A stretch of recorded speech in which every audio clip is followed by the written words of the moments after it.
Last time on 4x Trail, my buddy Stuart and I set out from Montrose, Colorado on the Rimrocker Trail to Moab. Those first 70 miles kept us entertained with the free-range cattle roaming about the trail, some epic views, and the constantly changing landscape. There really is a lot to love about the Rimrocker. We left off as the sun was starting to set. We were a little farther than we would have liked from our ideal campsite, and we had been hearing about this winter storm that was heading our way. It's time to see what else this trail had in store.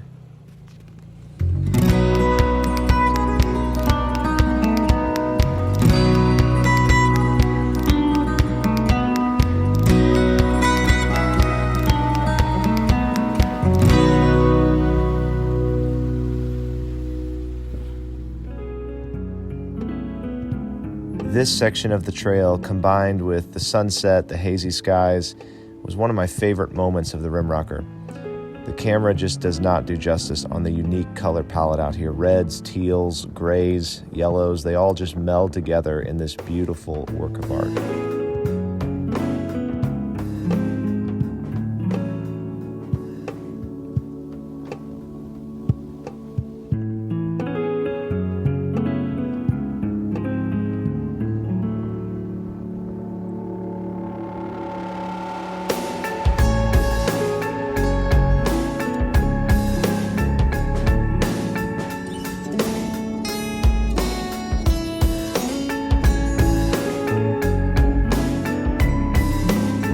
I'm not sure if you noticed, but I definitely ran over a cow patty in that creek bed. And it took me a minute to realize I was flinging poo all over myself and my camera. I think I noticed it right about here. Oops. After passing through some lowlands, we began a fairly steep ascent and passed the famous Biscuit Rock. Apparently there's some good hiking around this portion of the trail, but needless to say, we weren't stopping. You know, this trail could easily be spread out over multiple days. We're doing it in, the plan is just one night. We're actually almost to our campsite. We're trying to make it to the Scenic Overlook campsite, which is around mile marker 100 coming from the Montrose side. Which is over halfway, well over halfway. But I mean, multiple times already on comms, we've said, you know, we could camp right here, or we could spread this out and go for a, you know, there's hikes, if you have a mountain bike with you, you could stop and mountain bike. I mean, there's just so many options. There's so many little spurs off of the main trail that you could go and explore. Especially if you're bringing your family on this trail. This is not a difficult trail, but it is truly beautiful and could easily be spread out over, I think, even 3 days, 2 nights, even 4 days, 3 nights. It's just incredible. A lot to soak in.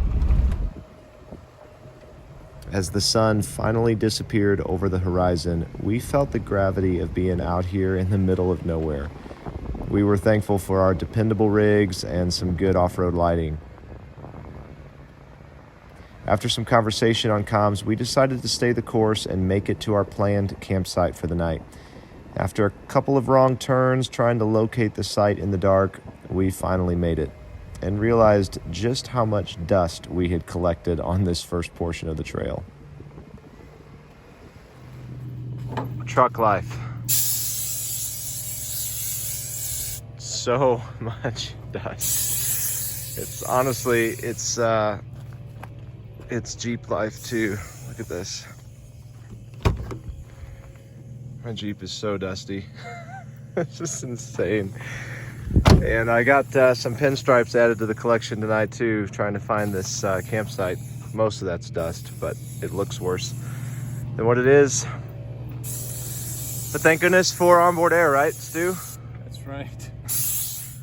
Well, we made it to the Epic View campsite. I don't know how much more epic the views can get around here, because today has been full of epic views, but we persevered to find this campsite. We ideally want to set up camp before it gets dark. Obviously it's very dark right now. It's about 9 o'clock at night. So we covered 100 miles of the Rimrocker, but we didn't start that till 2 p.m. today. We woke up in Stony Pass and went up Stony Pass and came all the way back to Montrose. So it's just been a mammoth of a day. But yeah, can't wait to set up camp. Hopefully have a great night's sleep, and then in the morning show you guys what's just over there, which is supposed to be a very, very awesome view. We'll see you then. Oh, good morning. We are waking up here. We got into this site late last night, as you know, and we were hoping the view was going to be epic. It's definitely windy. Well, the view did not disappoint. Check it out.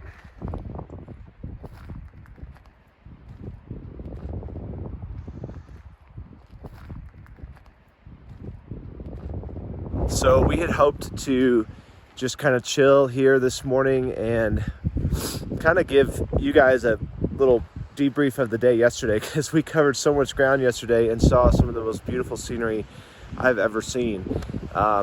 But it's just a little windy up here, as you can tell, and the temps are dropping. So we are gonna get on the trail to Moab.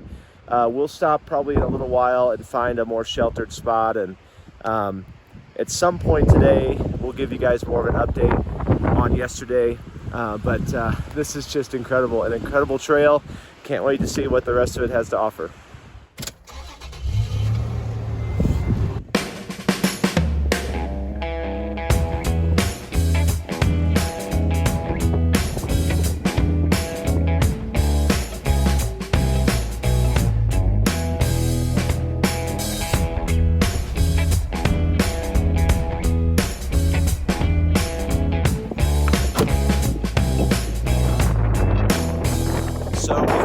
Barbed wire fence with an easily removable kind of makeshift gate. It says Paradox Trail, and there's not a no trespassing sign, so we're gonna roll through here and reconnect the gate and see if this is still the right way.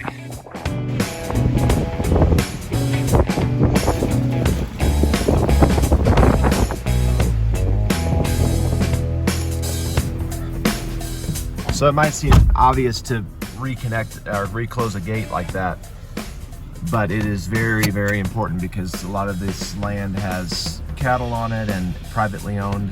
You just want to make sure you respect the any kind of gates or borders like that. It looks like we might be in for some rain.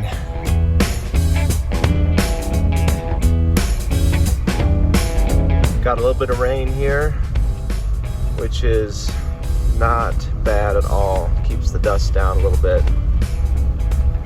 and could make things a little more fun even here.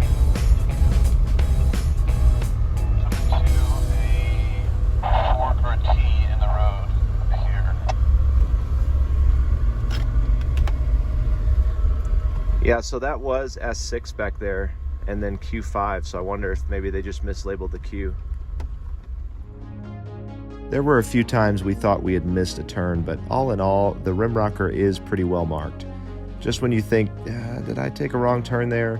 There's another Rimrocker signpost, which is definitely reassuring.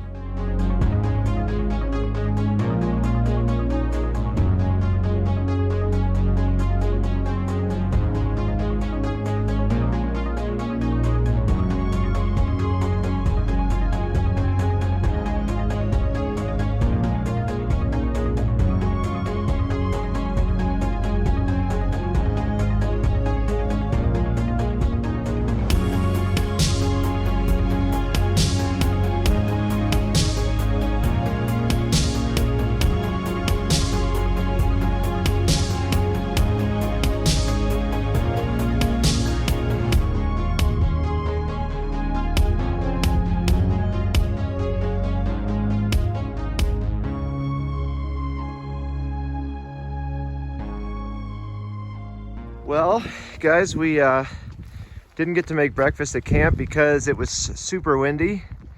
So we saw this awesome pull-off here on the trail and decided, you know what? Stu got on the radio and said this would be a good place to make an omelet, right? That's right. So we are cooking in the rain. You have your big pocket knife for the cut. Oh, the big pocket knife to cut the vegetables? I'll cut the vegetables if you get me the knife. Stu and I have a fairly strange way of communicating. It's probably due to the sleep deprivation, the higher altitude, and the fact that we're cooking in 35-degree rain. Okay, so what we're going to do, we're going to rinse the vegetables in the rain. Okay, good. Now, All clean. oh, in the rain, in the cold rain. And it was so good. Good times. I like cooking with a view. Oh yeah, that's the best view to cook with. Okay. It wasn't long before we had a good-looking scramble going. It may have been cold and raining, and we might have been slightly delirious, but with that view and the smell of breakfast cooking, yeah, this is what it's about right here. I hope you like garlic. It's a lot of garlic. We got the sausage and onions and peppers sauteed. We added the eggs, some garlic. Stu's got avocado and tomato And the cheese. and jalapeno. This is going to be a feast. Now that's a good looking scramble, Stu. Mm-hmm. Come on. Oh yeah. It was delicious. There's nothing like hot food out on the trail. And as we were enjoying this much needed breakfast, we had a little surprise. The rain turned to snow.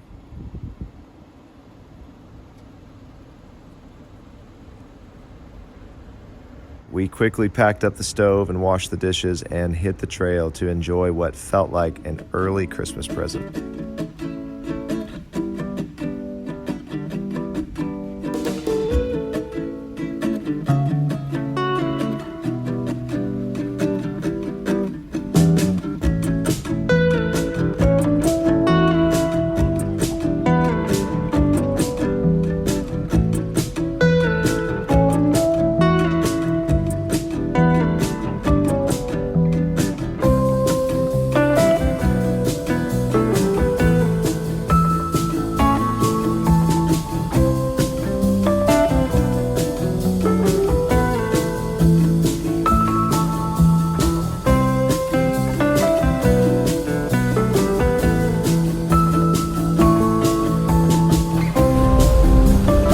Guys, as we're cruising along here, we're keeping a pretty good pace on these smoother gravel parts of the trail. These are basically just, county roads. But something that's interesting to note is that even on a gravel road like this, when you're going long distances and you're going in and out of other sections of the trail, we've just stayed in four-wheel high. Ronnie Dowell of Four Wheeling Australia makes a great point that on gravel roads, staying in four-wheel high, as long as you're not, obviously you can't go super fast, but staying in a reasonable speed, it really helps with your traction in the corners. It's super easy on these gravel roads to get oversteer where your back end will come out if you're just in rear-wheel drive, or even to do some four-wheel drifts in the corners accidentally. So four-wheel high will really help with that.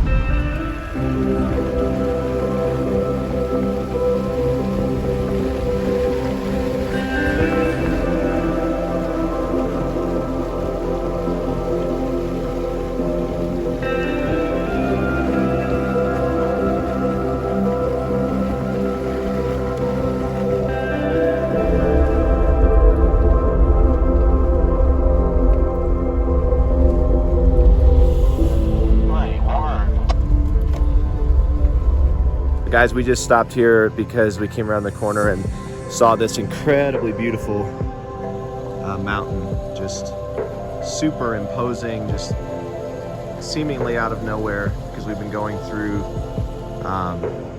just a lot of aspens and more forest wooded areas, and then to come out and see this mountain was just incredible. But we're about 40 miles from the end of the Rimrocker, so we are in Utah.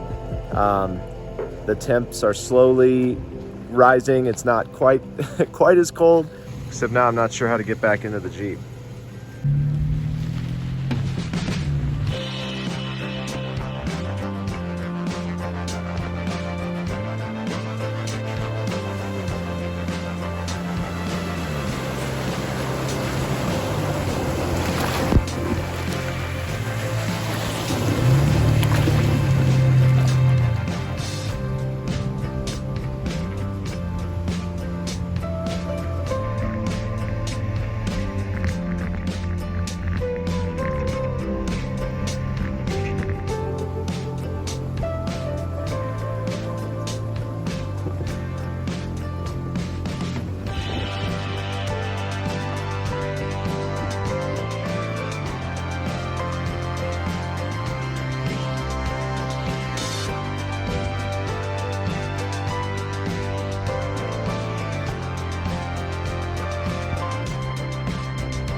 So this blue, aqua, green kind of hue in these rocks is just amazing. And even the powder here is like a purplish blue. The colors are incredible. I don't know but what this isn't, maybe some uranium deposits, the residual effect of that, the coloration.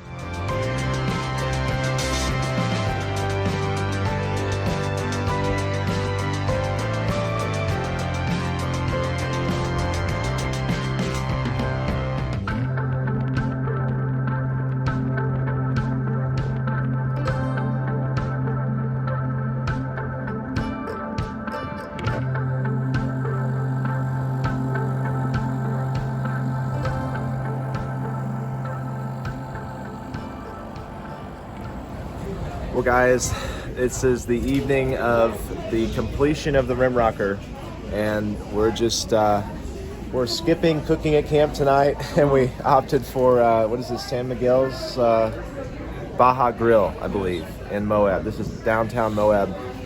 And they gave us the cheap seats because we're outside and it's not the warmest, but it was what was available, and we're like, hey, we've been roughing it all week. This is luxury, right? So, man, we were just talking about the some of our favorite parts of the Rimrocker. I mean, every section was so iconic. I feel like it took us through. I mean, we started off just easy gravel roads, and then there was those pines and aspens, right? Those big, like, kind of logging roads just through the high country there in the San Juans, and then eventually, you know, we started seeing more high desert, and the topography changed, and, you know, different aspects of the scenery was just dramatically changing. Yeah. We saw like the red rock and all that stuff starting to happen. And then tell them about the snow today. I mean, that was crazy. That was so beautiful. Just out of nowhere, it started snowing while we were cooking breakfast.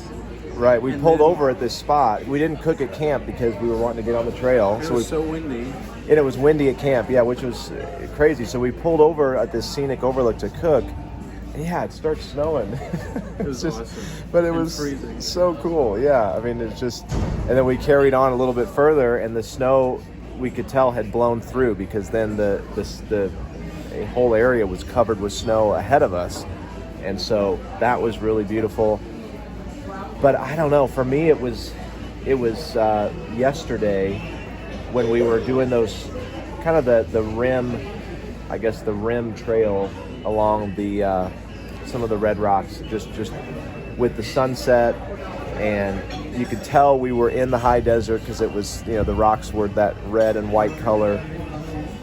I don't know, that for me was one of the most meaningful parts of the whole trail. Just being able to look out and see, as the sun was going down, seeing, you know, just this beautiful creation. I mean, it really, honestly, the best way I can describe it is like this incredible creation is like shouting, like declaring, you know, the glory of the Creator. And some of you watching may not believe that, but for me personally, that's something I believe, and that's the best way I can describe it. I mean, it's breathtaking. Yeah. My favorite part was, I think it's Mount Piol. Okay.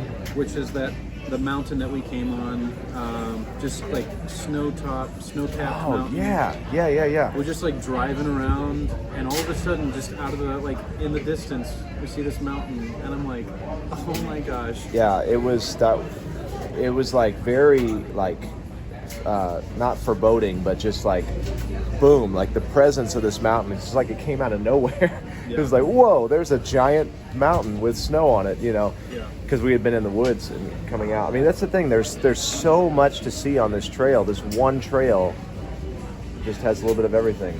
Yeah. We're really glad we did the Rimrocker. Yeah. And now we're in Moab. We've got a lot more ahead of us in the next few days. But yeah, just what an iconic trail the Rimrocker is. If you haven't done it, you got to do it. It's amazing. Take a few days. We did it in 2 days, but you could easily do 3 days, 4 days. You won't regret it. It's awesome.